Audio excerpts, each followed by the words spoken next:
and that was given to Isaiah. Those guys prophesied that the Jews of the day were going to go into Babylonian captivity.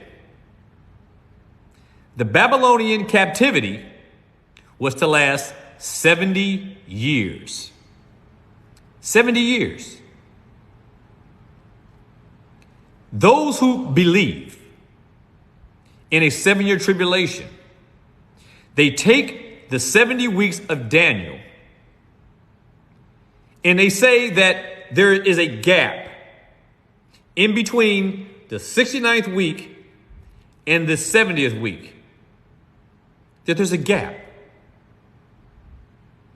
So how could Daniel, and I'm asking you the question, how can Daniel understand that there's a gap between the 69th week and the 70th week of his prophecy when he said he understood his prophecy based on the prophecy of Jeremiah and Isaiah, which was a 70-year captivity of the Jews under Babylonian rule?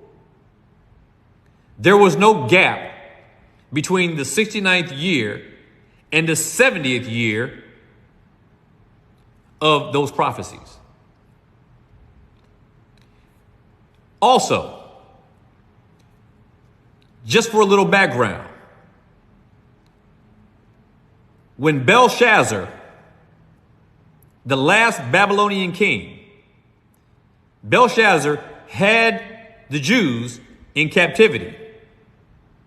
And right at the end of that captivity, while Belshazzar was partying it up with his fellows, using the temple, the items from the temple, this is when he gets the handwriting on the wall. Well, this is taking place while that party was taking place.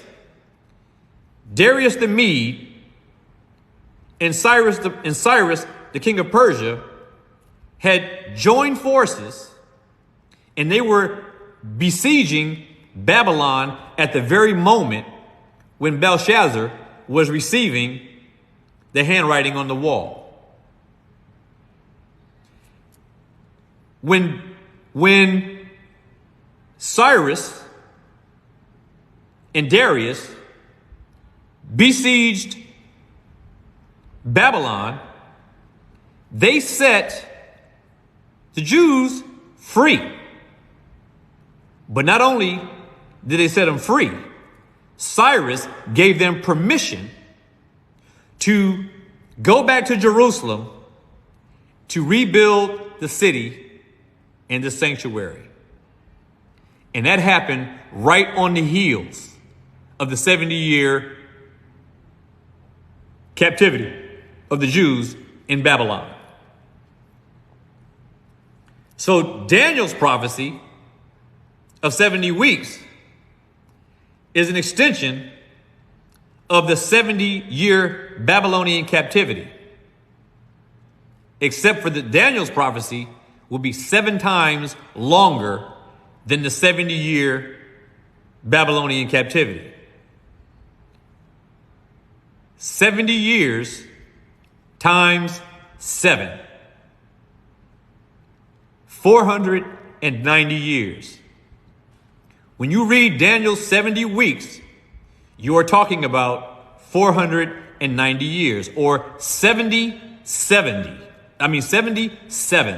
or 70 weeks of years, where 1 week is a year, is 7 years. Now, let's talk about what in the prophecy is to be fulfilled. What is the prophecy talking about? What is the prophecy talking about? Well, fortunately for us, Daniel tells us. So if you look down into Daniel chapter 9, for those of you who happen to be